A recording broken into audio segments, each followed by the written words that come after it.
നമസ്കാരം, സെല്ലുലോയിഡിലേക്ക് എല്ലാ സൂര്യ T V പ്രേക്ഷകർക്കും സ്വാഗതം. ഇന്നുണ്ടല്ലോ നമുക്ക് വളരെ വ്യത്യസ്തമായിട്ട് ക്രിയേറ്റീവായിട്ട് ഒരുക്കിയിട്ടുള്ള ഒരു സിനിമയുടെ പ്രൊമോഷൻ വിശേഷങ്ങളാണ് നമ്മൾ കേൾക്കാൻ പോകുന്നത്.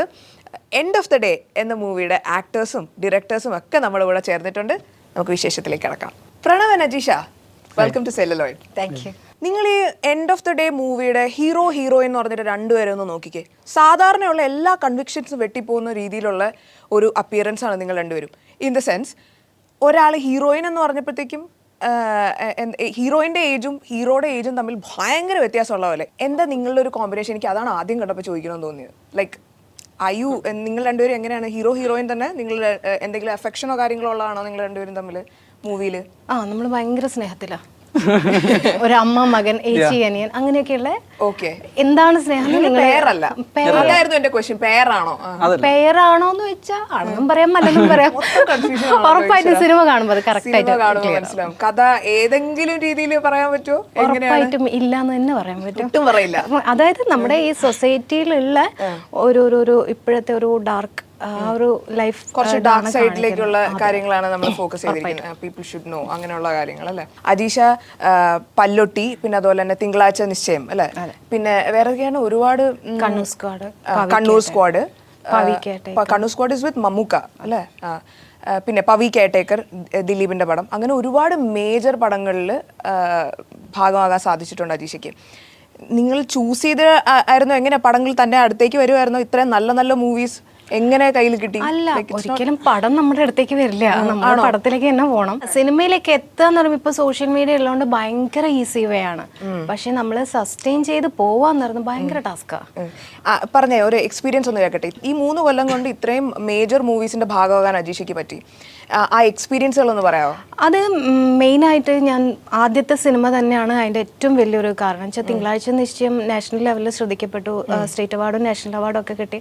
അപ്പോൾ ആ സിനിമയിലുള്ള എല്ലാവർക്കും മലയാളം ഇൻഡസ്ട്രിയിൽ തിങ്കളാഴ്ച നിശ്ചയത്തിലാണല്ലേ എന്ന് പറയുമ്പോൾ ഓക്കെ, അതുകൊണ്ട് തന്നെയാണ് ബാക്ക് ടു ബാക്ക് പടങ്ങൾ വന്നതും ചൂസ് ചെയ്യാൻ പറ്റിയത്. പിന്നെ അതുപോലെ ഇപ്പം എൻഡ് ഓഫ് ദ ഡേയിൽ ഒരു മേജർ റോളാണ് ചെയ്യുന്നത്, കൈകാര്യം ചെയ്യുന്നത് ലീഡ് റോളാണ്. How do you feel? അപ്പോൾ ഇത്രയും മേജർ പടങ്ങളിൽ ഒരു ഭാഗമാകാൻ സാധിച്ചത്, ലീഡ് റോളിന് അത് ഹെൽപ്ഫുൾ ആയോ? പ്രത്യേകിച്ച് ഒരു, ഞാൻ അസ്യൂം ചെയ്യാണ്, ഇങ്ങനെ ഒരു ഡാർക്ക് സൈഡൊക്കെ കാണിക്കുമ്പോൾ അതിൽ ഒരുപാട് അഭിനയത്തിൻ്റെ കുറേ എന്താ പറയുക, ഒരുപാട് റിഫൈൻഡ് ആയിട്ടുള്ള കുറേ ഷാഡോ സൈഡും ഒക്കെ നമ്മൾ കാണിക്കേണ്ടതായിട്ട് വരും. അപ്പോൾ എങ്ങനെ ഉണ്ടായിരുന്നു ആ എക്സ്പീരിയൻസ്? സത്യസന്ധമായി ആത്മാർത്ഥമായിട്ട് പറഞ്ഞാൽ ഈ ഡയറക്ടറുടെയും ഇവരുടെ ആദ്യത്തെ സെലക്ഷൻ അല്ല ഞാൻ. അതായത് കുറെ മേജർ ആക്ട്രസിന്റെ അടുത്ത് ഈ ഒരു കഥ പോയിട്ടുണ്ട്. എന്തുകൊണ്ടോ ചിലപ്പോൾ സബ്ജക്റ്റ് ഇങ്ങനെ ഒരു ഡാർക്ക് ഫീലിംഗ് ഉള്ളത് കൊണ്ടാണോ, ആ ക്യാരക്ടറിന് അങ്ങനെ ഒരു ഡാർക്ക് ക്യാരക്ടർ ഉള്ളത് കൊണ്ടാണോ എന്നറിയില്ല, കുറെ പേര് അത് റിജക്ട് ചെയ്തതല്ല, അതായത് അവർക്ക് ചെയ്യാനുള്ള ബുദ്ധിമുട്ടുണ്ട് അല്ലെങ്കിൽ ഫാമിലി അങ്ങനെ ഇങ്ങനെയുള്ള കുറെ പ്രശ്നങ്ങളുണ്ട് എന്ന് പറഞ്ഞ് ഏറ്റവും അവസാനത്തെ ചൂസായിരുന്നു ഞാൻ. അപ്പൊ എൻ്റെ അടുത്ത് കഥ സ്ക്രിപ്റ്റ് അയച്ചപ്പോ ആദ്യമേ എൻ്റെ അടുത്ത് പറഞ്ഞു, ചേച്ചി ഒന്ന് വായിച്ചു നോക്കിയിട്ട് പറയൂ എന്ന് പറഞ്ഞു. പക്ഷെ ഇവര് ഇതിനു മുമ്പ് വന്നിട്ടുണ്ടോ വേറെ? ഇല്ല, എനിക്കിപ്പോ തിങ്കളാഴ്ച നിശ്ചയം കഴിഞ്ഞിട്ട് ഫസ്റ്റ് ടു എൻ്റെ എക്സ്റ്റെൻഡ് ചെയ്ത് നിൽക്കുന്ന ഒരു ക്യാരക്ടർ, അതിനുശേഷം ഞാൻ ചെയ്യുന്നത് എൻഡ് ഓഫ് ദ ഡേയിലാണ്. ബാക്കിയൊക്കെ കുഞ്ഞു കുഞ്ഞു ക്യാരക്ടർ റോൾസ് മാത്രമായിരുന്നു. അപ്പൊ എന്നെ സംബന്ധിച്ച് ഇത് ഒരു വലിയ, അതായത് ഫസ്റ്റ് ടു എൻഡ് നിൽക്കുന്ന ഒരു ക്യാരക്ടർ വരുന്ന ഒരു സിനിമ എന്ന് പറയുന്നത് എന്നെ സംബന്ധിച്ച് വലിയ കാര്യമായിരുന്നു. പിന്നെ ഇവർ ആദ്യമേ പറഞ്ഞു, ഇന്ന ആൾക്കാരുടെ അടുത്ത്, കുറച്ച് പേരുടെ അടുത്ത് പോയി അവര് ഇത് ചെയ്യാത്ത പടമാണ്, അല്ലാണ്ട് ആദ്യം തന്നെ ചേച്ചിയിലേക്കാണെന്നൊന്നും ഇവർ പറഞ്ഞിട്ടില്ലായിരുന്നു. അപ്പോൾ സ്ക്രിപ്റ്റ് വായിച്ചപ്പോൾ എനിക്ക് അങ്ങനെ ഒരു എന്താ പറയുക, ഒരു നെഗറ്റീവ് ഷെയ്ഡ് ഉണ്ട് എന്നുള്ളത് ശരിയാണ്. പക്ഷെ അങ്ങനെ സെലക്ട് ചെയ്യാണ്ടിരിക്കുക അല്ലെങ്കിൽ നമ്മളത് ചൂസ് പിക്ക് ചെയ്യാണ്ടിരിക്കേണ്ട ഒരു സിനിമയല്ല, തീർച്ചയായിട്ടും പിക്ക് ചെയ്യേണ്ട ഒരു സിനിമയാണ് എന്നാണ് എനിക്ക് ഫീൽ ചെയ്തത്. ഞാനപ്പോൾ അവരുടെ അടുത്ത് പറഞ്ഞു, എനിക്ക് കുഴപ്പമില്ല, ഞാനൊക്കെയാണ്, ഓക്കെ സെറ്റ്. അങ്ങനെയാണ് സിനിമയിലേക്ക് ഇന്നാവുന്നത്. പ്രണവിലേക്ക് വരട്ടെ. എൻ്റെ പ്രണവേ, ഇത്രയും ചെറിയ ആൾ, ഞാൻ മറ്റേ എന്താ പറയുക, പ്രണവിൻ്റെ ഇൻസ്റ്റാഗ്രാം ഓപ്പൺ ചെയ്ത് നോക്കിയപ്പോഴത്തേക്കും വെറുതെ ഞെട്ടിപ്പോയല്ലോ. ആക്ടർ, പിന്നെ അതുപോലെ ആക്ടർ മാത്രമല്ല, you are A producer, writer, അങ്ങനെ വലിയ വലിയ ടാഗുകൾ. എന്നോട് തന്നെ എനിക്ക് പുച്ഛവും വെറുപ്പും തോന്നി അത് കണ്ടപ്പോഴത്തേക്കും. What are you? Tell me. Recent ഒരു സബ്ജക്ട് എഴുതി, അപ്പോൾ അതിങ്ങനെ പിച്ച് ചെയ്തുകൊണ്ടിരിക്കുകയാണ്. നീ എഴുതുന്ന സിനിമയാണ്? എഴുതിയിരിക്കുന്ന സ്ക്രിപ്റ്റാണ്. നിങ്ങൾ എല്ലാവരും കണ്ടോളൂ, എൻഡ് ഓഫ് ദ ഡേ മൂവിയുടെ ആക്ടർ എന്ന് പറയുന്നത് ഒരു റൈറ്ററും ഒരു പ്രൊഡ്യൂസറും കൂടി. അതിന്റെ മൂവിക്ക് വേണ്ടിയിട്ടുള്ള ഇതൊക്കെ ആയതാണോ? ഐ മീൻ ടീം വർക്കും കാര്യം പ്രീ പ്രൊഡക്ഷൻ സ്റ്റേജിലാണോ അതോ ആസ് ഓഫ് നൗ അതിന്റെ ഒരു എവിടെ എത്തി എൻ്റെ ഒരു സ്റ്റേജ്? എനിക്കൊരു കോറായിട്ടുണ്ട്. ഇപ്പോൾ ഞങ്ങളിപ്പം സ്ക്രിപ്റ്റ് ഇപ്പം ഓൾമോസ്റ്റ് ഫസ്റ്റ് ഡ്രാഫ്റ്റ് എഴുതി കഴിഞ്ഞു. പിന്നിപ്പം ആർട്ടിസ്റ്റ് പിച്ചിങ് നടക്കുന്നു. അപ്പോൾ നീ റൈറ്റർ ആണെന്നുള്ള കാര്യത്തെ പറ്റി നീ വിശദീകരിച്ചു. അതിൻ്റെ കൂടെ വേറൊരു വലിയ ടാഗും കൂടെ ഞാൻ കണ്ടു, കോ പ്രൊഡ്യൂസർ എന്ന് പറഞ്ഞിട്ട്. അതിനെപ്പറ്റി ഇത്രയും ചെറിയ യങ് ഏജിൽ like are you really rich? No actually production investment ആണ്. ദെൻ എനിക്ക് ഇപ്പം പടം ടോട്ടലി ഡിസൈൻ ചെയ്യാൻ മൊത്തത്തിൽ അറിയാം. അങ്ങനെ ഒരു ഓപ്പർച്യൂണിറ്റി കിട്ടി. ദെൻ പ്രണവിന് അറിയാം. ഒരു ഓപ്പർച്യൂണിറ്റി കിട്ടിയപ്പോൾ ഞാൻ ഓക്കെ നമുക്കത് ചെയ്യാം, നമുക്കറിയുന്ന കാര്യങ്ങൾ ചെയ്യാമല്ലോ. ഫിലിമിൽ നമുക്ക് എന്തും ചെയ്യാം. എനിക്കത് ഭയങ്കര ഇഷ്ടമാണ് എന്ത് ചെയ്യാനും. അതുകൊണ്ട് അതിനൊരു കോൺഫിഡൻ്റ് ആണ്. ഇപ്പോൾ ഫിനാൻഷ്യൽ ആണെങ്കിലും വേറെ എന്തെങ്കിലും ബിസിനസ് ചെയ്യുമ്പോൾ നമുക്കൊരു കൺഫ്യൂഷൻ ഉണ്ടാവും. പക്ഷേ ഇപ്പോൾ ഫിലിം ആയതുകൊണ്ട് നമുക്കൊരു കൺഫ്യൂഷൻ ഇല്ല. ഇല്ല, നല്ല സ്ക്രിപ്റ്റും നല്ല ടീമുണ്ട്, ഡെഫിനറ്റ്ലി അത് വർക്ക്ഔട്ട് ആവും. വീട്ടിലൊക്കെ എന്ത് പറയുന്നു അച്ഛനും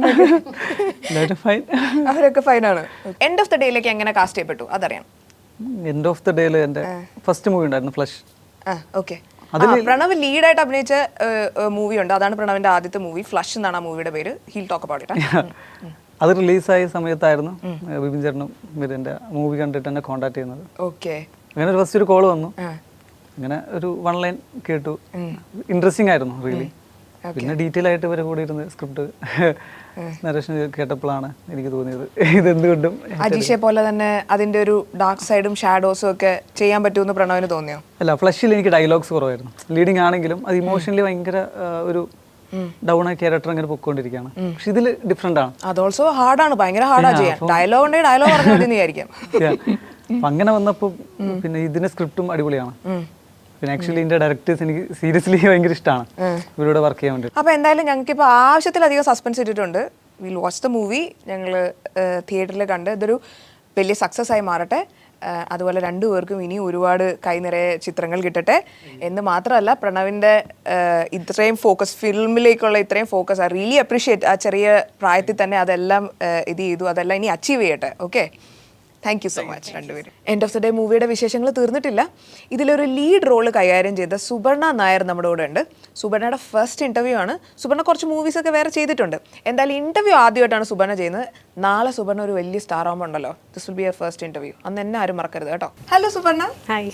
കഴിഞ്ഞൊരു 3 കൊല്ലമായിട്ട് ഫിലിം ഇൻഡസ്ട്രിയിൽ ഇങ്ങനെ ഉണ്ട്, ഇങ്ങനെ കറങ്ങി കളിക്കുന്നുണ്ട്. പല്ലുട്ടിയിൽ അഭിനയിച്ചു, പിന്നെ അതുപോലെ കണ്ണൂർ സ്ക്വാഡിൽ അഭിനയിച്ചു. പേരല്ലൂർ പ്രീമിയർ ലീഗിൽ ഒരു റീല് വൈറലായി അല്ലേ?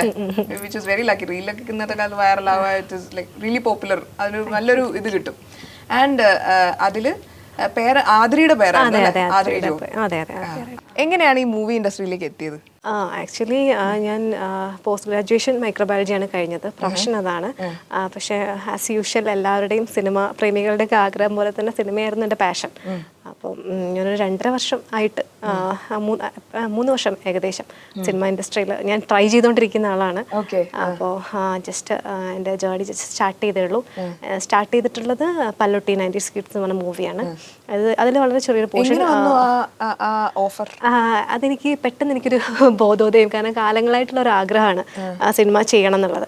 അപ്പോൾ ആ സമയത്ത് എൻ്റെ ഒരു ഫ്രണ്ടിൻ്റെ കസിൻ ബ്രദേഴ്സൊക്കെ അതിൽ വർക്ക് ചെയ്യുന്നുണ്ടായിരുന്നു. പുള്ളിക്കാരീനെ വിളിച്ച് ഞാനൊരു മാർച്ച് ടൈമിലാണ് പറയുന്നത് എനിക്ക് ഇനിയെങ്കിലും എനിക്ക് സിനിമ ചെയ്യണം എന്നുള്ളൊരു സാധനം. അപ്പോൾ അവൾ പറഞ്ഞു നമുക്ക് നോക്കി നോക്കാം. അപ്പം അങ്ങനെ അതെ, കാരണം കാലങ്ങളായിട്ടുള്ളൊരു ആഗ്രഹമാണ്. സ്വന്തമായിട്ട് ഫിനാൻഷ്യലി ഇൻഡിപെൻഡൻ്റ് ആയൊരു ടൈം വന്നപ്പോൾ എനിക്ക് ഇനി എൻ്റെ ആഗ്രഹത്തിന് പുറകെ പോകണം എന്നുള്ളൊരു ബോധോദയം എന്നല്ല, അത് പണ്ട് മുതലേ ഉണ്ട്. അപ്പോൾ അങ്ങനെ പിന്നെ അതിൻ്റെ പുറകെ ഇപ്പോഴും നടന്നുകൊണ്ടിരിക്കുന്നു. അപ്പോൾ ആ സമയത്ത് പുള്ളിക്കാരിയുടെ കസിൻ ബ്രദറിനോട് പറയുകയും ആ സമയത്ത് കാസ്റ്റിംഗ് ഡയറക്ടർ വന്ന് എന്നെ മീറ്റ് ചെയ്തു. അപ്പോൾ അവർക്ക് അതിൽ ഒരു ചെറിയൊരു പോർഷനാണ് വേണ്ടത്. പക്ഷേ ആ ക്യാരക്ടറിനെ പറ്റി ആ സിനിമയിൽ ത്രൂ ആയിട്ട് പറയുന്നുണ്ട്. പക്ഷേ എൻ്റെ പോർഷൻ വരുന്നത് എൻഡിലോട്ടൊക്കെ ഉള്ള ഒരു സമയത്താണ്. അതായത് അതിൽ സഹിച്ചേട്ടൻ്റെ പെങ്ങളായിട്ടുള്ളൊരു ക്യാരക്ടറായിരുന്നു ചെയ്തിട്ടുണ്ടായിരുന്നത്. അതാണ് എൻ്റെ സ്റ്റാർട്ടിങ്. ഞാൻ ക്യാമറയുടെ ഫ്രണ്ടിൽ ആദ്യമായി നിൽക്കുന്നത് അന്നാണ്. നല്ലൊരു സ്റ്റാർട്ടിങ് ആയിരുന്നു. അതെ, ഭയങ്കര ബ്ലസ്ഡാണ് ഞാൻ ആ കാര്യത്തിൽ. അപ്പോൾ എനിക്ക് ഭയങ്കര ഒരു പോസിറ്റീവായിട്ട് തോന്നുന്നു ഇപ്പോഴും. പിന്നെ അതിനുശേഷമാണ് ഞാൻ PPL എന്ന് പറഞ്ഞൊരു ഇപ്പം പറഞ്ഞല്ലോ ആ സീരീസ് ചെയ്തു. ഇതേ കാസ്റ്റിംഗ് ഡയറക്ടറിന്റെ ടീം തന്നെ വിളിച്ചതാണ്. അപ്പം അങ്ങനെ അതെ. പിന്നീട് ഞാൻ പിന്നൊക്കെ ഓഡിഷൻ വഴി തന്നെ സമാധാന പുസ്തകം എന്ന് പറഞ്ഞൊരു മൂവിയാണ് ലാസ്റ്റ് ഇറങ്ങിയിട്ടുള്ളത്. അതിൽ ഒരു ടീച്ചറിന്റെ ക്യാരക്ടർ ചെയ്തു. പിന്നെ അത് കഴിഞ്ഞതിന് ശേഷം ഇപ്പോൾ ഞാൻ ചെയ്തുകൊണ്ടിരിക്കുന്ന പ്രോജക്റ്റ് ഷെയ്ൻ്റെ ഒരു മൂവിയാണ്. ഷെയ്ൻ ഡയറക്ടർ ഉണ്ണി ശിവലിംഗം എന്നാണ് പേര്. അപ്പോൾ ഇപ്പോൾ അത് ഷൂട്ട് നടന്നുകൊണ്ടിരിക്കുകയാണ്. അപ്പോൾ ഞാനത് എൻ്റെ പോർഷൻ കംപ്ലീറ്റ് ചെയ്തു. വരാനുള്ള പ്രോജക്റ്റുകൾ എന്ന് പറഞ്ഞാൽ എൻ്റെ ഒരു ക്വസ്റ്റ്യൻ തന്നെയാണ് ഇപ്പൊ കുട്ടി ഇല്ലാതാക്കി. നല്ല ഒരുപാട് മൂവികളിലേക്ക് ഇങ്ങനെ സഞ്ചരിച്ചുകൊണ്ടിരിക്കുകയാണ്. നോബിനും ബിബിനും എങ്ങനെ കണ്ടെത്തി? ഓഡിഷൻ തന്നെ. പിന്നെ ഓഡിഷനിലൂടെയാണ് എന്നെ ഓഡിഷൻ ചെയ്തിട്ട് തന്നെ എടുത്തിരിക്കുന്നത്. ഇനി വരാൻ പോകുന്ന പ്രോജക്റ്റ് ഷെയ്ൻ്റെ കൂടെയാണ് അഭിനയിക്കുന്നത് അല്ലേ? ഷെയ്നാണ് സെൻട്രൽ ക്യാരക്ടർ ചെയ്യുന്നത്. പിന്നെ വരാനിരിക്കുന്ന ഇപ്പോൾ പോസ്റ്റ് പ്രൊഡക്ഷനിൽ നടന്നുകൊണ്ടിരിക്കുന്ന ഒരു വർക്ക് കേക്കില രാജ്യത്ത് എന്ന് പറഞ്ഞൊരു പ്രൊജക്റ്റാണ്. ധ്യാൻ ചേട്ടൻ്റെ പടമാണ്. അതിപ്പം നടന്നുകൊണ്ടിരിക്കുന്നു. ഷെയ്ൻ്റെ മൂവി ഞാൻ ജസ്റ്റ് ഷൂട്ട് കഴിഞ്ഞു. അതിന്റെ ഷൂട്ട് ഫിനിഷ് ആയി? എന്റെ പോർഷൻ ഫിനിഷ് ആയി. ഇപ്പൊ അവിടെ നടന്നുകൊണ്ടിരിക്കുന്നുണ്ട്. കേക്കില രാജ്യത്ത് ആരൊക്കെയാണ് കാസ്റ്റ് ചെയ്തേക്കുന്നത്? ധ്യാൻ ചേട്ടനാണ് സെൻട്രൽ ക്യാരക്ടർ. ദെൻ ഇന്ദ്രൻ ചേട്ടനുണ്ട്, അസീസ് കെ ഉണ്ട്. അതിൽ അസീസ് കെയുടെ പെയറായിട്ടാണ് ഞാൻ ചെയ്തിട്ടുള്ളത്. എനിവേ സുവർണ, നൈസ് മീറ്റിംഗ് യു. കൈ നിറച്ച് പ്രോജക്റ്റുകൾ ഉണ്ടാവട്ടെ. അപ്പോൾ എൻഡ് ഓഫ് ദ ഡേയുടെ കുറച്ച് വിശേഷങ്ങൾ നമുക്ക് കിട്ടി. ഇനി ഇതിനെപ്പറ്റി ആധികാരികമായിട്ട് സംസാരിക്കാൻ ഇവിടെ ഒരാളുണ്ട്, ഡയറക്ടർ. ഒരാളല്ല, അവരൊരു ഡയറക്ടർ ഡുവോ ആണ്. രണ്ടുപേരും കൂടെ ഒരുമിച്ച് ഭയങ്കര സ്നേഹത്തോടുകൂടി ഒരുക്കിയ സിനിമയാണ് ഈ എൻഡ് ഓഫ് ദ ഡേ. നമുക്ക് അവരിൽ നിന്ന് കൂടുതൽ വിശേഷങ്ങൾ അറിയാം. Nobin and Bipin, director duo. അത് തന്നെ എനിക്ക് ഒരുപാട് വിശേഷങ്ങൾ അറിയാനുണ്ട്. ഈ മൂവി എന്ന് പറയുന്നത് ഒരു ഭയങ്കര വലിയ ഡ്രീമാണ് എപ്പോഴും അല്ലേ? ബിക്കോസ് ഒരുപാട് കാലം ഒരു ഡയറക്ടർ ആണെങ്കിലും, പ്രത്യേകിച്ച് ഡയറക്ടേഴ്സ് അതിൻ്റെ അകത്ത് സ്വപ്നം കണ്ട് കൂടെ തന്നെ റൈറ്ററും ഒരുപാട് ഡ്രീമിന് ശേഷം ഒരുപാട് എഫർട്ടിന് ശേഷം ഉണ്ടാക്കിയെടുക്കുന്ന ഒരു സാധനം. നിങ്ങളുടെ കാര്യത്തിൽ അത് ഭയങ്കരമായിട്ട് അറിയാനുണ്ട്. നിങ്ങൾ രണ്ടുപേരും അങ്ങോട്ടും ഇങ്ങോട്ടും ഭയങ്കരമായ ഒരു എഫർട്ടും സപ്പോർട്ടും ഇട്ടിട്ടുണ്ട്. ബിക്കോസ് നോബിൻ ഈ മൂവിയുടെ executive producer, director and also you did art in the movie അല്ലേ? അതേസമയം Bibin in the movie he did camera, he was directing and also he wrote, he was A writer in the movie.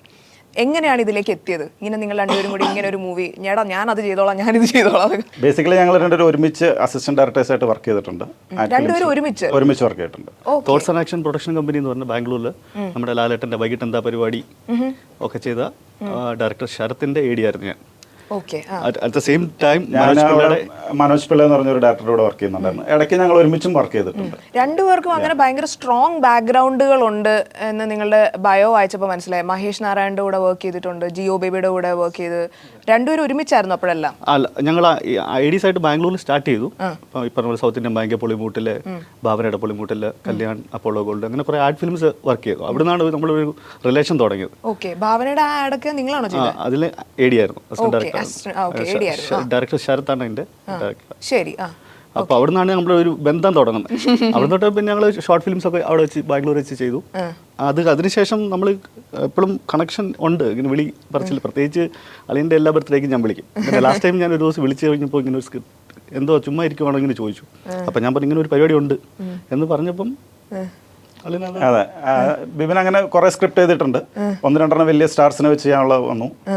അത് immediately നടക്കാതെ വന്നപ്പോൾ അതിൻ്റെ ഇടയ്ക്ക് ഒരു very shocking, നമ്മൾ വായിച്ചാൽ ചെയ്യാൻ ഇച്ചിരി പാടുള്ള, ഞാൻ വായിച്ചാൽ ഏറ്റവും ഒരു ഡയറക്റ്റ് ചെയ്യാൻ ഒരാൾക്ക് ഏറ്റവും ടഫായിട്ട് തോന്നുന്ന ഒരു സ്ക്രിപ്റ്റാണ് ബിബിൻ കൊണ്ടുവന്നത്. അത് ഞങ്ങൾ കുറേ നാളായിട്ട് ഡിസ്കസ് ചെയ്തു, അത് ചെയ്യാണോ. പിന്നെ മറ്റേ വലിയ പ്രോജക്റ്റ് നടക്കാതെ വന്നപ്പം നമ്മൾ എന്തായാലും ആദ്യത്തേത് ഏറ്റവും ടഫസ്റ്റ് ചെയ്ത് കഴിഞ്ഞാൽ പിന്നെയുള്ളത് എളുപ്പമാകട്ടെ എന്ന് വിചാരിച്ച് അങ്ങനെ ഈ എൻഡ് ഓഫ് ദ ഡേയുടെ സ്ക്രിപ്റ്റ് ഞാൻ ചൂസ് ചെയ്തു. അത് കഴിഞ്ഞ് നമ്മൾ രണ്ടുപേരും കൂടി ഡയറക്റ്റ് ചെയ്യാൻ തീരുമാനിച്ചു. പടത്തിലേക്ക് വന്നു. നിങ്ങളുടെ ഇതിനു മുമ്പുള്ള മൂവി ബാക്ക്ഗ്രൗണ്ട്സിൽ എങ്ങനെയായിരുന്നു എക്സ്പീരിയൻസ്? ഇത്രയും വലിയ വലിയ ഡയറക്ടേഴ്സിൻ്റെ കൂടെ നിങ്ങൾ AD ആയിട്ടൊക്കെ വർക്ക് ചെയ്യുന്ന സമയത്തുള്ള എക്സ്പീരിയൻസ് ശരിക്കും പറഞ്ഞു കഴിഞ്ഞാൽ ഇതിലെന്തായാലും നിങ്ങൾക്ക് ഉപകരിച്ചിട്ടുണ്ടാവുമല്ലോ അല്ലേ? അത് അങ്ങനെ ഒരു പോർഷൻ നിങ്ങളുടെ ലൈഫിൽ നിന്ന് സ്കിപ്പ് ചെയ്യാൻ പറ്റുമെന്ന് തോന്നുന്നുണ്ടോ? ഇത് രണ്ടുപേർക്കും ഉള്ള ഏറ്റവും വലിയ പ്ലസ് പോയിന്റ് എന്ന് വെച്ചാൽ ഒരു പ്രൊഡക്ഷൻ കമ്പനി വർക്ക് ചെയ്തു. അതായത് വലിയൊരു പരിപാടിയാണ്. ഒരു പ്രൊഡക്ഷൻ കമ്പനി പ്രോപ്പറായിട്ട് വർക്ക് ചെയ്താൽ എല്ലാ പണിയും പഠിക്കും. ഒരു അസിസ്റ്റന്റ് ഡയറക്ടറായിട്ട് ഒരു സിനിമ പണി എടുക്കുന്നതല്ല ഒരു പ്രൊഡക്ഷൻ കമ്പനി പണി എടുക്കുന്നത്. അവിടെ എല്ലാം ചെയ്യണം. സെറ്റിലുള്ള പരിപാടി വരെ നമ്മൾ ചെയ്യുന്ന ഒരു പരിപാടിയുണ്ട്. രണ്ടുപേരും അങ്ങനത്തെ പണി ചെയ്തുകൊണ്ട് നമ്മൾ ഈ പരിപാടിയിലെല്ലാം ചെയ്യും. നിങ്ങൾ രണ്ടുപേരും എല്ലാം ചെയ്തിരിക്കും. വെളിയിൽ നോക്കുമ്പോൾ ഇത് ചെയ്തോ, ആർട്ടെല്ലാം നോബിനാ ചെയ്തത്. അതിപ്പോ ഇത് ഡയറക്ഷന്റെ കൂട്ടത്തിൽ ഫുൾ സാധനം സെറ്റ് ചെയ്യുന്നതും. എക്സിക്യൂട്ടീവ് പ്രൊഡ്യൂസർ അതിനകത്ത് പ്രോപ്പർട്ടിയും കൊണ്ട് ഓടിയത് ഞാൻ ആലോചിക്കും. അതെ. പിന്നെ ഇതിന് മെയിൻ സാധനം എന്ന് വെച്ചാൽ ഇതിനകത്ത് നമ്മുടെ കൂടെ നോബിൻ വഴി ഇതിന്റെ ക്രൂ മൊത്തം എനിക്ക് കിട്ടുന്നത്. അപ്പം ഒരു ദിവസം കൊച്ചി വന്നു, ഇങ്ങനെ നീണ്ടു പോവാം. അപ്പോൾ ഒരു ദിവസം കൊച്ചി വന്നപ്പം ഭയങ്കരമായിട്ട് ടീം കിട്ടി. അതായത് അതിനകത്ത് ചീഫ് അസോസിയേറ്റ്സ് മെറി, ഈ പറഞ്ഞ പോലെ ജൂഡ്, ഷിഫ, ജൂഡ് സൗണ്ട്, ഇവരെല്ലാം ഭയങ്കരമായിട്ട് സപ്പോർട്ട് ചെയ്യുന്ന ഒരു ഇതാണ്. അല്ല ഈ പടം ഓണാവത്തില്ല. കാരണം ഒരു ദിവസം അല്ലെങ്കിൽ ഞാനിത് ചെയ്യാൻ പോവാ, നമ്മൾ തുടങ്ങുക എന്ന് പറയുമ്പോൾ ഇവർ കൂടെ കട്ടയ്ക്കങ്ങ് കയറി. പിന്നെ പടപടാന്ന് ഒരു 7 ദിവസത്തെ അതെ, അല്ല ഓൾറെഡി സ്ക്രിപ്റ്റ് ഒക്കെ റെഡി ആയിരുന്നു. നമുക്ക് അതുകൊണ്ട് എല്ലാം പ്രീ പ്രൊഡക്ഷൻ വളരെ ഫാസ്റ്റ് ആയിട്ട് തീർന്നു. അതങ്ങനെയാണ് പരിപാടിയിലേക്ക് വന്നത്. ഇപ്പം ഇത്രയും വെച്ചിട്ട് നോക്കിയിട്ട് ആർ യു ഹാപ്പി നിങ്ങളുടെ റിസൾട്ട്? അവരൊക്കെ പ്രണവൊക്കെ അഭിനയിച്ച് തല്ലിയോ? അടിപൊളിയായിട്ട് ചെയ്തിട്ടുണ്ട്. അടിപൊളിയായിട്ട് ചെയ്തിട്ടുണ്ട്. അജീഷയുടെ കാര്യമില്ല, ചേച്ചി നല്ല എക്സ്പീരിയൻസ്ഡ് ആയിരുന്നു. ചേച്ചിയും ആപ്റ്റ് ആയിട്ടുള്ള ഒരു കാസ്റ്റ് ആണ്. നിങ്ങൾ പറഞ്ഞു കിട്ടിയ ഒരു കാസ്റ്റ്, ആപ്റ്റ് ആയിട്ടൊരു സാധനം. അത് പ്രണവിന്റെ ആണെങ്കിലും അങ്ങനത്തെ ഒരു ക്യാരക്ടറായത്. ഒരു നിഷ്കളങ്ക മുഖം, അവന്റെ ശരിക്കും അത്രയും അങ്ങനെ അല്ലെങ്കിലും അങ്ങനത്തെ ഒരു മുഖം വേണം. അങ്ങനത്തെ ഒരു മുഖത്ത് തപ്പി നമ്മൾ കുറേ നടന്നു. പിന്നെ ഐഷ ചെയ്ത പടമാണ് ഈ ഫ്ലഷ്. അപ്പൊ അതിനകത്ത് ഐഷ അറിയാം. അങ്ങനെ ഐഷ വിളിച്ചിട്ടാണ് നമ്മൾ പ്രണവിനെ കോൺടാക്ട് ചെയ്യുന്നത്. ഈ പടത്തിന്റെ വേറെയുള്ള ഏതെങ്കിലും ഏരിയകളിൽ ബന്ധങ്ങൾ യൂസ് ചെയ്യാൻ പറ്റുമോ? ലൈക്ക് മ്യൂസിക്കിലേക്കോ അല്ലെങ്കിൽ അങ്ങനെ ഏതെങ്കിലും വലിയ പേരുകൾ നിങ്ങൾക്ക് യൂസ് ചെയ്യാൻ പറ്റുമോ? ഇത് ശരിക്കും പറഞ്ഞാൽ എല്ലാവരുടെയും ഒരു ഫസ്റ്റ് ടൈം ഫിലിമാണ്. റൈറ്റർ, ഡയറക്ടർ, പിന്നെ ഇതിൻ്റെ അകത്ത് വർക്ക് ചെയ്ത എല്ലാവരും തന്നെ ഫസ്റ്റ് ടൈമേഴ്സ് ആണ്. മ്യൂസിക്കും ഫസ്റ്റ് ടൈമാണ്. ഡേവിഡ് എന്ന് പറഞ്ഞു, പ്രിൻസ് ഡേവിഡ്, ഓസ്ട്രേലിയയിലുള്ള നമ്മുടെ ഫ്രണ്ടാണ്. പുള്ളിയാണ് മ്യൂസിക് ചെയ്തിരിക്കുന്നത്. എഡിറ്റിംഗ് റിദിൻ ഫസ്റ്റ് ടൈമാണ്. ബാക്കി സൗണ്ട് ഡിസൈനേഴ്സ് ജൂഡും പിന്നെ സമ്പത്ത്, അങ്ങനെ ടെക്നീഷ്യൻസിന്റെ എല്ലാവരുടെയും ഒരു ഫസ്റ്റ് ഫിലിമാണ്. അപ്പൊ ബിബിൻ പറയുന്നുണ്ടായിരുന്നു സൗത്ത് ഇന്ത്യൻ ബാങ്കിന്റെ ആഡൊക്കെ ചെയ്ത് AD ആയിട്ട് വർക്ക് ചെയ്തിരുന്നു. അപ്പൊ അത് അവിടെ സെറ്റിൽ സൗത്ത് ഇന്ത്യൻ ബാങ്കിന്റെ ആഡില് മമ്മൂക്കയാണല്ലോ ചെയ്തിട്ടുള്ളത്. മമ്മൂക്കയുടെ സെറ്റിലായിരുന്നു AD ആയിട്ട് വർക്ക് ചെയ്തത്. മമ്മൂക്കയുടെ സെറ്റില് മമ്മൂട്ടി എപ്പോഴെങ്കിലും ഡയറക്റ്റ് കോൺടാക്ട് വന്നോ? പിന്നെ ഉണ്ട്. പിന്നെ കൈ തന്ന ദൂരത്ത് നിന്ന് വർക്ക് ചെയ്ത വലിയൊരു ഭാഗ്യല്ലേ. പിന്നെ പരോള് പടം വർക്ക് ചെയ്തു മമ്മൂക്കയുടെ. അതിൻ്റെ കൂടെ മമ്മൂക്കയുടെ കൂടെ ആ സീനിലൊരു സീനിൽ അഭിനയിക്കാൻ പറ്റി. അത് വലിയൊരു ഭാഗ്യം. പിന്നെ ആക്ച്വലി ശരിക്കുള്ള നമ്മുടെ വലിയ പരിപാടി എന്ന് പറഞ്ഞാൽ മമ്മൂക്കയുടെ ഇടയ്ക്കിൽ വലിയൊരു കഥ പറയുക. അതാണ് നിങ്ങളുടെ വലിയൊരു പരിപാടി വെച്ചേക്കുന്നത്. ബിബിൻ എഴുതിയ ആദ്യത്തെ സ്ക്രിപ്റ്റ് അതാണ്.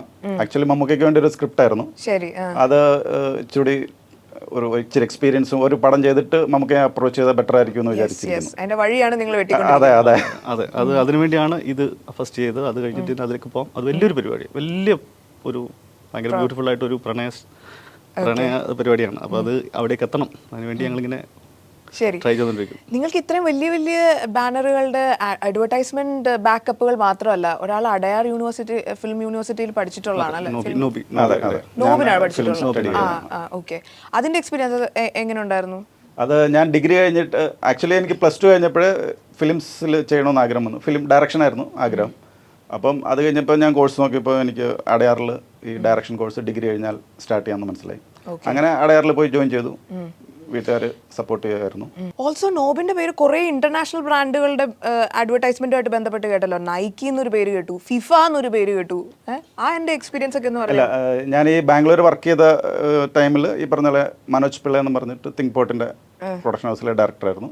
സാറിന്റെ കൂടെ നമ്മൾ നൈക്കിയുടെ ആഡ് ചെയ്തിട്ടുണ്ട്, സാംസങ്, കുറെ വലിയ വലിയ ബ്രാൻഡ്സ്, ടാറ്റ ഒക്കെ ചെയ്തിട്ടുണ്ട്. പിന്നെ അവിടുന്ന് ഇറങ്ങിയ ശേഷം എനിക്കിവിടെ കേരളത്തിൽ വരുന്ന കുറെ ഇന്റർനാഷണൽ പ്രോഡക്ട്സിന്റെ ലൈൻ പ്രൊഡക്ഷൻ കിട്ടിയിട്ടുണ്ട്. ലൈക്ക് ഫിഫയ്ക്ക് വേണ്ടിയിട്ടൊരു കേരള ഫുട്ബോളിൻ്റെ ഒരു ഡോക്യുമെൻ്ററി ചെയ്തു. പിന്നെ 50 Shades of Greyയുടെ ഇന്റർനാഷണൽ അതിൻ്റെ എഡിറ്റർ ഉണ്ട്, ഒരു ലിസ ഗണ്ണിങ്, പുള്ളിക്കാരിയുടെ ടൈഗർ മാൻ എന്ന് പറഞ്ഞൊരു പ്രോജക്റ്റ്. അങ്ങനത്തെ കുറച്ച് അതെല്ലാം നമ്മൾ ഈ ഫീൽഡിൽ ഇരിക്കുമ്പോൾ കിട്ടുന്ന ഭാഗ്യങ്ങളായിട്ട് കിട്ടിയിട്ടുണ്ട്. അത്ര ഉറപ്പായിട്ടും ചെറിയ കാര്യമല്ല. കാരണം ഇത്രയും വലിയ വലിയ സെറ്റുകൾ വർക്ക് ചെയ്തിട്ട് അതിൻ്റെ എക്സ്പീരിയൻസ് ആയിട്ട് വരാൻ പറ്റും അല്ലേ? It is huge.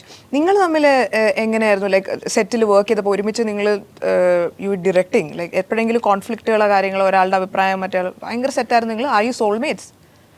ഇല്ല, എപ്പോഴും ഈ പറഞ്ഞ പോലെ ഒരു ടീം എഫേർട്ട് എപ്പോഴും ഹെൽപ്ഫുൾ ആണ്. ബിബിൻ പിന്നെ ഭയങ്കര ഫ്രണ്ട്ലി ആണ്. എല്ലാവരുമായിട്ടും ഇത്രയും ഫ്രണ്ട്ലി ആയിട്ട് ഒരാളെ ഞാൻ കണ്ടിട്ടില്ല. എല്ലാവരുമായിട്ടും മിങ്കിൾ ചെയ്ത് ഹി മേക്ക് ഷുവർ. പക്ഷെ പ്രോഡക്റ്റിന് വേണ്ടിയിട്ടുള്ള കടുംപിടുത്തങ്ങൾ ഉണ്ടാവും.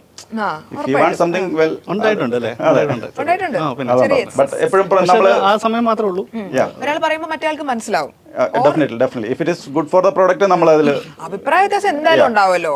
അതിലേതാണ് ബെറ്റർ അതിലേക്ക് നമ്മൾ ഫൈനലി എത്തിച്ചേരാറാണ്. അതെ, ഇറ്റ് ഈസ് നൈസ് ബിക്കോസ് എനിക്ക് ഭയങ്കര ഹാപ്പിയാണ്. കാരണം രണ്ടുപേര് ഒരുമിച്ച് ഒരേപോലെ നിൽക്കുക, എന്നിട്ട് അതിനുവേണ്ടി ഒരു വലിയ സ്വപ്നത്തിന് വേണ്ടി ഒന്നിച്ച് നിന്ന് ഫൈറ്റ് ചെയ്യുക എന്ന് പറഞ്ഞു കഴിഞ്ഞാൽ ഇറ്റ് ഈസ് ബ്യൂട്ടിഫുൾ. എനിക്ക് എൻഡ് ഓഫ് ദ ഡേയുടെ കുറച്ച് വിശേഷങ്ങൾ ഡയറക്ടർ സൈഡിൽ നിന്ന് കേൾക്കണം. ആർട്ടിസ്റ്റുകൾ ഇരുന്ന് ഷാഡോ, ഡാർക്ക് സൈഡ് എന്നൊക്കെ പറഞ്ഞു. What do you say? Definitely ആദ്യം പറഞ്ഞ പോലെ തന്നെ ഈ സ്ക്രിപ്റ്റ് വായിച്ചിട്ട് it was the toughest script execute ചെയ്യാമെന്ന് തോന്നി. അത് കുറേ കാലം നമ്മൾ ചെയ്യണോ വേണ്ടോ എന്നൊക്കെ ആലോചിച്ചിട്ട് ഈ പറഞ്ഞ പോലെ ഡെഫിനറ്റ്ലി ആദ്യത്തേത് ഏറ്റവും ടഫ് ആയിക്കോട്ടെ, അങ്ങനെ തന്നെ നമ്മളൊരു ഡെലിബറേറ്റ് തീരുമാനം എടുത്തു, അങ്ങനെ ഇത് ചെയ്തു. വെൽ, പിന്നെ ഈ പറഞ്ഞ പോലെ നല്ലൊരു ടീമിനെ കിട്ടി. ഇറ്റ് വാസ് അങ്ങനെ അങ്ങ് സംഭവിച്ചു. ഭയങ്കര ഡാർക്കാണ്. എനിക്ക് ഡാർക്ക് എന്താന്ന് അറിയാനായിട്ടൊരു Dark വിവിന്റെ ഒരു അപ്പിയറൻസ് ഒക്കെ വെച്ചിട്ട് കുറച്ച് എന്തോ ഭയങ്കരമായ ഡാർക്ക് എഴുതാനുള്ള ഒരു ഇല്ലില്ല, ഞാൻ ഭയങ്കര പ്രണയത്തിന്റെ ആളാ. ഭയങ്കര പ്രണയത്തിന്റെ ആളാ. Seriously? അതെ, ഞാനിപ്പം എഴുതിയേക്കുന്ന ഭയങ്കര അതീവ പ്രണയം ഒരു പ്രണയത്തിന്റെ ആളാ. You have lot of shadows അങ്ങനെ അപ്പൊ പറയും. അത് ഇതിപ്പം എന്തായാലും വേറെ പരിപാടിയാണ്. അത് കഴിഞ്ഞ് മൂന്നാമതിരിക്കുന്ന വേറൊരു ആക്ഷൻ പരിപാടിയാണ്. ആഹാ. കട്ട ലോക്കൽ. അപ്പൊ 3 എണ്ണം കയ്യിലുണ്ട്. 3 സ്ക്രിപ്റ്റ്. ഇത് അതെല്ലാം നിങ്ങൾ ഒരുമിച്ചാണ്. അതെ. നിങ്ങൾ ഇനി പുതിയ ബോബി സഞ്ജയാണ്. ദിവസം അയച്ചല്ലോ ഒന്നിച്ച് നടക്കണം. കൈപാടിയായില്ലേ? അതെ അതെ അതെ. അപ്പൊ ഹീറോയിൻ പ്രണവും അജീഷുമാണ് ചെയ്തിരിക്കുന്നത്. ബാക്കിയുള്ള കാസ്റ്റുകൾ ആരെങ്കിലും? വേറെ ഉണ്ട്, നമ്മുടെ ജിയോ ബേബി ഉണ്ട്, കളയിലെ ഹീറോ. സോറി, ജിയോ ബേബി നമ്മുടെ ഡയറക്ടർ ജിയോ ബേബിയാ. കാതലിന്റെ ഒക്കെ ഡയറക്ടർ ജിയോ അഭിനയിച്ചിട്ടുണ്ട്. ജീവനകത്ത് ലീഡ് ഒരു പരിപാടി ചെയ്യുന്നുണ്ട്. പിന്നെ മൂറുണ്ട്, ശർമാജി ഉണ്ട്, ആക്ടേഴ്സ് ഉണ്ട്. കളയിലെ വില്ലൻ മൂറ് ഇതില് എന്ത് ചെയ്തേക്കുന്നു? ഇതിനകത്ത് ഒരു ലീഡ് റോൾ ചെയ്തിരിക്കുന്നു. What is Jeo Baby's role? Jeo ഒരു പൊളിറ്റീഷ്യന്റെ റോളാണ്. ജിയോ ആണ് കഥ കൊണ്ടുപോകുന്നത്. മൊത്തത്തിൽ ജിയോയാണ് വഴിയെ മാറ്റി വേറെ പരിപാടിയിലേക്ക് കൊണ്ടുപോകുന്നത്. അപ്പൊ എന്തായാലും എൻഡ് ഓഫ് ദി ഡേയുടെ കഥ ഷാഡോ സൈഡ് മറ്റേ ഡാർക്ക് ആണെന്നൊക്കെ മാത്രമേ പറഞ്ഞുള്ളൂ. എന്തെങ്കിലും നമുക്ക് മമ്മൂക്കയോട് പറയാൻ വേണ്ടി വെച്ചിരിക്കുന്ന കഥയുടെ എന്തെങ്കിലും വാലോ തുമ്പോ എന്തെങ്കിലും പറയാമോ? അത് തികച്ചും ഒരു മാരക സ്റ്റോറിയാണ്. പ്രണയമാണ്. തമ്മിലുള്ള പ്രണയമാണ്. അത് ഓൾറെഡി നമ്മളത് സ്ക്രിപ്റ്റ് എഴുതി ലോക്ക് ചെയ്ത് നമ്മളതിപ്പോൾ ഒരു നോവലായിട്ട് പബ്ലിഷ് ചെയ്തു. അതിപ്പോൾ നോവല് ഇതാണ് പരിപാടി. ഓക്കേ, ബുക്കായി. Bibin Puthethu. See nice. No, ഷാരൂണിലെ പനിനീർ പുഷ്പവും താഴ്വരയിലെ വണ്ടും. Man, this is love. Pure love. Who is in love? Mamukka is in love. ഒരു ഹസ്ബൻഡ് ആൻഡ് വൈഫ്. ഓക്കെ, തമ്മിലുള്ള തീവ്രമായ പ്രണയം. മമ്മൂക്ക കൊണ്ടുപോകണമെന്ന് ആഗ്രഹം അതിലേക്ക് എത്തുമായിരിക്കും നോക്കുന്നു. അങ്ങനെ നോക്കുന്നു. ഓക്കെ, അവിടെ ഇവിടെ എന്തായാലും എൻഡ് ഓഫ് ദി ഡേനേക്കാളും കൂടുതൽ പറഞ്ഞോ. അത് കംപ്ലീറ്റ് സസ്പെൻസ്. അവർക്ക് തിയേറ്ററിൽ പോയാൽ മാത്രമേ എന്തെങ്കിലും അറിയാൻ പറ്റുള്ളൂ. പ്രൊഡ്യൂസേഴ്സിനാണ് ഏറ്റവും താങ്ക്സ് പറയേണ്ടത്. ലിനി ജിജോ ആൻഡ് ജിജോ ജയവഴക്കൽ. ഇവരില്ലെങ്കിൽ ഈ പ്രോജക്ട് നടക്കില്ലായിരുന്നു. ഉറപ്പായിട്ടും പ്രൊഡ്യൂസർ ബാക്ക് ബോൺ ആണ് പ്രോജക്റ്റിന്റെ. Thank you for them. ഇങ്ങനെ എന്താ പറയാ, ഇപ്പൊ പുതുതായിട്ട് വരുന്ന ആൾക്കാരെ ബാക്ക് ബോൺ ആയിട്ട് സപ്പോർട്ട് ചെയ്യാൻ ഇനി ഒരുപാട് പ്രൊഡ്യൂസേഴ്സ് ഉണ്ടാവട്ടെ. അതെ, നമ്മൾ കഥ പറയാൻ പോകുമ്പോൾ ഏത് ജോണ്ടല്ല വേണ്ടിയത്, നിങ്ങൾക്ക് ഏതാ വേണ്ടിയെന്ന് നോക്കിയിട്ട് ആ സാധനത്തിന് എടുത്തിട്ട് കൊടുക്കും. അതാണ് ഇപ്പം 3 എണ്ണം കയ്യിലുള്ളത്. അപ്പം അങ്ങനെ പറഞ്ഞ കൂട്ടത്തിൽ ഈ പുള്ളിക്കാരൻ ഒരിക്കലും അങ്ങനെ ഇത് അക്സെപ്റ്റ് ചെയ്യുമെന്ന് നമ്മൾ വിചാരിച്ചല്ല. നോബി ഒരു 1 ലൈൻ പറഞ്ഞു കഴിഞ്ഞപ്പോൾ പുള്ളി ഓക്കെ പറഞ്ഞു. അപ്പം ഞാൻ ആ വണ്ടർ അടിച്ചേ, പുള്ളി ഇതിന് ഓക്കെ പറഞ്ഞു. ഇതല്ലല്ലോ പറയണ്ടേ, ഇതിനൊക്കെയല്ലേ പറയണ്ടേ പ്രൊഡ്യൂസർ. അപ്പം പുള്ളി ഒരിക്കലും അങ്ങനെ വിചാരിച്ചില്ല വരുമെന്ന്. പക്ഷെ അത് വന്നു. എന്തായാലും സക്സസ്ഫുൾ ആവട്ടെ മൂവി. ആൻഡ് മോർ ഇതുപോലെയുള്ള കയ്യിലുള്ള കഥകളെല്ലാം നിങ്ങൾക്ക് വിഷ്വലൈസ് ചെയ്യാൻ പറ്റട്ടെ. ബ്യൂട്ടിഫുൾ ആയിട്ടുള്ള മൂവീസ് ഉണ്ടാക്കാൻ പറ്റട്ടെ, ക്രിയേറ്റ് ചെയ്യാൻ പറ്റട്ടെ. Thank you so much. Thank you. Nice ആയിരുന്നു അല്ലേ? നല്ല ചാറ്റായിരുന്നു. ആ ഡയറക്ടർ ഡുവോ തന്നെ മനസ്സിനെ ഭയങ്കരമായിട്ട് സന്തോഷപ്പെടുത്തി. അവരുടെ വിശേഷങ്ങളും ആ മൂവിയുടെ ജേർണിയും ഒക്കെ ഭയങ്കര രസമായിരുന്നു കേട്ടിരിക്കാൻ. എന്തായാലും അടുത്ത ആഴ്ച ഇതിലും പ്രത്യേകമായൊരു വ്യത്യസ്തതയായിട്ട് ഞാൻ വരും. അതുവരെ ബൈ. ആ പിന്നെ നിങ്ങൾക്ക് എന്തെങ്കിലും അഭിപ്രായം പറയാനുണ്ടെങ്കിൽ, ആരെങ്കിലും നിങ്ങൾക്ക് ഈ കൗച്ചിൽ കാണണമെന്നുണ്ടെങ്കിൽ, ഐ മീൻ ആർട്ടിസ്റ്റുകളോ അല്ലെങ്കിൽ സംവിധായകരോ, do let us know. Okay, ഞങ്ങളുടെ സോഷ്യൽ മീഡിയ പേജസിലൂടെ ഞങ്ങളെ അറിയിക്കുക. And will bring them. ഇനി എന്തെങ്കിലും ചോദ്യങ്ങളോ പ്രത്യേക വിശേഷങ്ങളോ നിങ്ങൾക്ക് അറിയാനുണ്ടെങ്കിൽ ആ ക്വസ്റ്റ്യൻസും ഞങ്ങൾക്ക് മെസ്സേജ് തരണം. Okay, and will do that. So take care. By.